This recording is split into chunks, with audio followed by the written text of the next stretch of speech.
Today I messed up by telling my students that I like to flip it over and hit it from the back. For context, most of my students are seniors in HS. We're working on a project that involves CNC milling out words and then laser engraving and laser cutting acrylic letters that are press-fitted into the wood. The acrylic pieces are the exact same size as the carved-out letters, so you need some pressure to get them in. We use a rubber mallet to hit the letters, but if students aren't careful, they can crack the acrylic. When I make personal projects like this, I push the letters in enough for them to be stuck. Then I flip the board over with the letters face down on the table and then use the mallet to hit the back of the board. This causes the acrylic letters to be pushed against the table and into their carved-out spots in the board. Well, while busy taking care of 1,000 things around the lab at once, I quickly told some students who were mid-process on pressing their letters in that I like to flip it over and hit it from the back.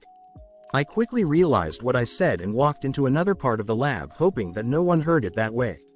Then I glanced over to the students and they were laughing pretty hard. I walked back over and said, "Yep, I heard it too." They're good kids and knew it was an honest mistake, but yeah. Today I messed up by letting my coworkers know I am from a Windows lock screen. Today I was in a work meeting when we started talking about the different screensavers that our computers cycle through. One of my coworkers mentions a screensaver that she likes, and I made the mistake of letting her know that it was only 15 minutes away from my house. Everyone was excited about that. One thing led to another. Now, on top of my crazy workload, I am in charge of planning a team retreat for next year. 26 team members who need meals, lodging, meeting rooms, and activities for a week. I don't want to spend all the time and effort to plan a trip. I don't get paid extra for it. It makes my day-to-day job way tougher, and if it doesn't go well, it reflects poorly on me. It's a lot of negatives and almost no positives, all because I mentioned I was from a pretty place according to Windows. TLDRI said I was from a place on our computer's lock screens. Coworkers thought that was cool, so now I'm in charge of planning next year's work retreat. Today I messed up by talking to my wife about hookers and cocaine while her bosses could hear. Today I messed up by thinking my wife was in an office with her coworker only when I made a joke about hookers and cocaine. My wife Jay is a nurse and shares an office with Kay. If anyone knows or has worked with nurses, they will know that many of them can have a twisted sense of humor. Kay is no exception. She loves a good dark or warped joke. During the week, Jay rang me to ask if I could do some free design work for the charity foundation that is attached to the hospital and which was working with her department on a project. Sure, I said, at the time pushing a trolley around the local supermarket. An old 80s disco song was playing and must have gone through the phone clearly. "Where are you?" She SSKED, laughed down the line. "It sounds like you're at a disco." "He could be at the pub," a voice said in the background. Thinking it was Kay in there as well and she must be able to overhear the conversation from her desk, I said, "No, I'm in a hotel room with 2 hookers and a bowl full of cocaine." Click. The line went dead right as I finished the sentence. A few minutes later I got a phone call from her personal phone. "Oh my freaking god, what the fudge were you thinking?" "I dunno. I thought I was just making a shitty joke to make Kay laugh." "No, you were on speaker and I was sitting with the head of the charity foundation and the director of our department. These people are way up there in the hierarchy." Apparently, after the phone had been slammed down, they all just sat there silently for a few seconds, one of them looking at Jay with her eyebrows raised. And then they just returned to business as if they hadn't heard anything. I couldn't help laughing, and luckily she did too eventually. And yes, when Kay heard the story later, she couldn't stop laughing. Today I messed up by accidentally texting my boss a GIF. My girlfriend and I have this silly tradition of sending each other funny, and sometimes spicy, GIFs throughout the day. You know, keeps things interesting. Well, I was in a meeting at work and my girlfriend sent me a hilarious GIF of a raccoon knocking over a trash can with the caption, "This is you when you're hungry." After the meeting, I was multitasking, replying to work emails, scrolling through my messages, and getting ready for lunch. I saw my girlfriend's text and figured I'd reply with something cute. I found a GIF of a guy dramatically blowing a kiss and sent it off without thinking much about it. 10 minutes later, I get a reply. Wrong person, I think." That's when my heart dropped. I opened my texts and realized I didn't send the gift to my girlfriend, I sent it to my boss. Today I messed up by not closing my curtains while having a wank. Okay, just for context, I'm a 25-year-old gay guy. This morning at 7 a.m., I woke up feeling pretty frisky, and so I decided to start the day with a quick wank before work. Guys here will know the score, lol. I put on a hot video and start to go to town on myself. I was really in the heat of the moment, when all of a sudden I hear a sponge on my window, which is directly behind me in bed, so you can see into my whole room if you somehow look in.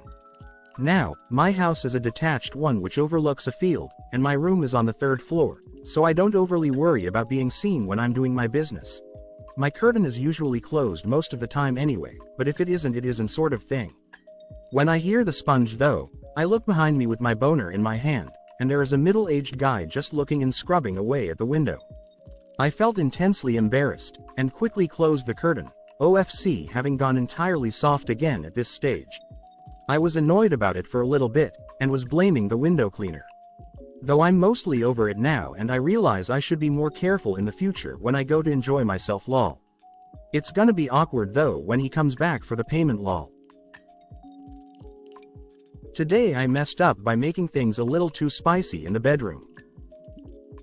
So yeah, today I seriously messed up. My girlfriend and I were getting ready for a little fun, but before that, I was craving some spicy noodles. You already know where this is going. The noodles were spicy like, I'm sweating from my soul spicy, but that didn't stop me. After finishing, I thought I was being smart, so I went and washed my hands and rinsed my mouth. You know, trying to make sure everything was all good before the main event. Fast forward to the action. We're getting into it. Things are heating up, pun intended, and I decide to go down on her. Big mistake. About halfway through, she starts squirming more than usual, and not in a good way.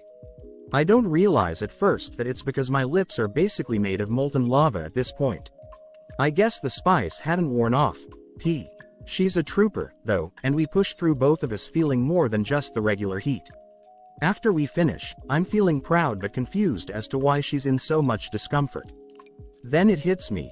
Spicy noodles. Yep, I accidentally turned what should have been a good time into a mini fire drill. We rushed to the shower, hoping some water would cool things off. Nope, not much relief. We ended up laughing about it later, but yeah, it was way more spicy than either of us wanted. Today I messed up by making tea with cup noodle breakfast. Recently, I bought an instant tofu block from a supermarket. Yes, you heard me right, an instant tofu block. It's not the usual Chinese bean curd you find at the store, nor the sweet fried Japanese tofu. I'm talking about the kind of tofu you usually see floating in miso soup, but larger and dried up. It's meant to be used as a topping in instant cup noodles, and it comes pre-flavored. Now, onto the story. Today, as usual, I was preparing my daily cup noodle breakfast. On the menu, yakisoba with a cup of tea. I typically prefer soup noodles, but today I was in the mood for something different, so I went with yakisoba. I poured hot water into the yakisoba, then did the same for the tea.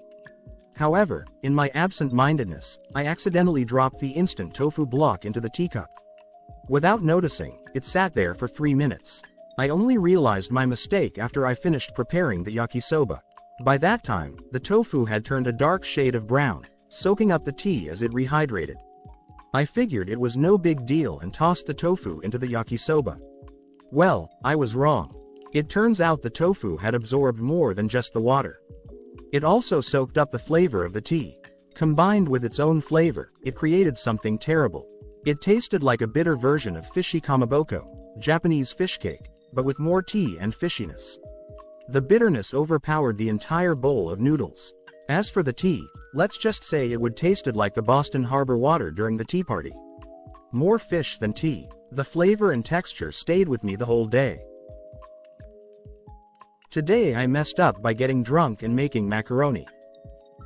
I'm still dealing with the hangover, but that's not the worst part. I got crap-faced last night with my buddy, and before bed I decided to make a giant pot of macaroni. This was probably the most love I've ever put into a pot of pasta in my life. I was like, really into it, Added extra cheese and some Greek yogurt after it was done in. I ate the entire pot. It was a double batch. Woke up this morning at the crack of dawn to take a dump. What came out of my ass was something the color and consistency of Cheez Whiz, and enough came out to raise the water level of the toilet. About 15 minutes later, I still felt like crap and felt the urge to vomit. The same substance that came out my ass then trickled out my mouth for about 5 minutes before it was finally over. Woke my buddy up with the sound of retching. 10 out of 10, do not recommend.